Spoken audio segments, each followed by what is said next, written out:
All right, so in the last video, we talked about my retrospective revision timetable method for incorporating spaced repetition into my life.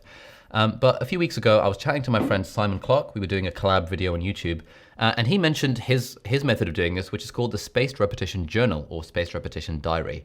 And we included this in a YouTube video, but I will include the uncut conversation between me and Simon in this course now.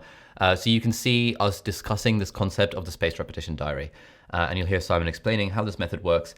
I get that some people like the idea of kind of pre-deciding what they're going to study because, I mean, it kind of makes sense. Then on a given day, you don't really have to think about it. You can just execute on the plan that you've already made. And I think Simon's method is a good way of building a revision timetable, but based on kind of the principle of spaced repetition rather than kind of doing it randomly like I used to do when I was in school.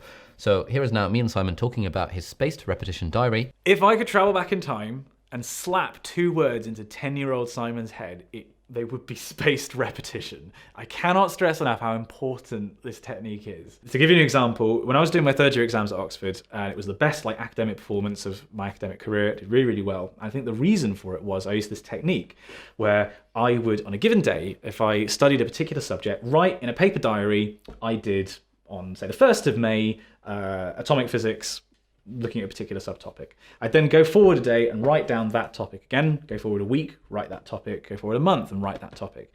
And then as you went through your revision, you gradually populated this diary with the revision that you needed to go back and look at on a given day. So you get to say, I don't know, May 14th, and you would say, right, well, I now need to revise this part of atomic physics, this part of general relativity, this part of subatomic physics, and you would have a ready-made checklist of stuff to go over again, as well as the stuff that you had to look forward to in your revision plan.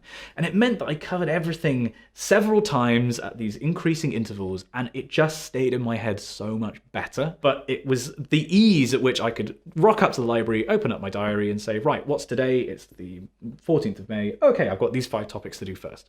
Let's go. And it just made life so much easier. And I did so much better because of it. All right, so that was Simon Clark's prospective spaced repetition diary / journal thing. I think it's pretty good. I might try and actually start experimenting with that myself because, at least for me, like when I learn stuff on the wards at work these days in the hospital, it's often very kind of serendipitous. It's not like, you know, I'm deciding on a given day that I'm going to learn something. It's more that a patient happens to come in who's had, I don't know, an ectopic pregnancy or a heterotropic pregnancy or, you know, anything interesting. I'm on obs and gynae at the moment. And so what I've been thinking is that Simon's method would be really good. Like, let's say on the 25th of February, I read up about ectopic pregnancy management. Then if there were a way that I could add it to my calendar so that I would read up on it a week later and it would remind me to look up ectopic pregnancy, and then a month later it would remind me to look up ectopic pregnancy, I think that would be a very effective way for me personally to sort of ad hoc use the power of spaced repetition and active recall to kind of retain memory of stuff that I've learned on the wards. Because I'll be honest, like when I'm not in exam preparation mode, I don't really use a lot of these efficient like study and learning techniques, even though I really should. And so I've been thinking for a while that, oh, if only there was a way to remind myself to study stuff in a spaced repetition fashion. And I think I'm going to start using Simon Clark's method for that. So I'll see if I can build some kind of macro or shortcut on iOS or something that I just enter the subject once and then it automatically creates a calendar event to remind me in a week's time and in a month's time and in a year's time maybe to review that particular topic. So we'll see about that. But anyway, that was Simon Clark's Spaced Repetition Journal / Diary. I hope you found that useful.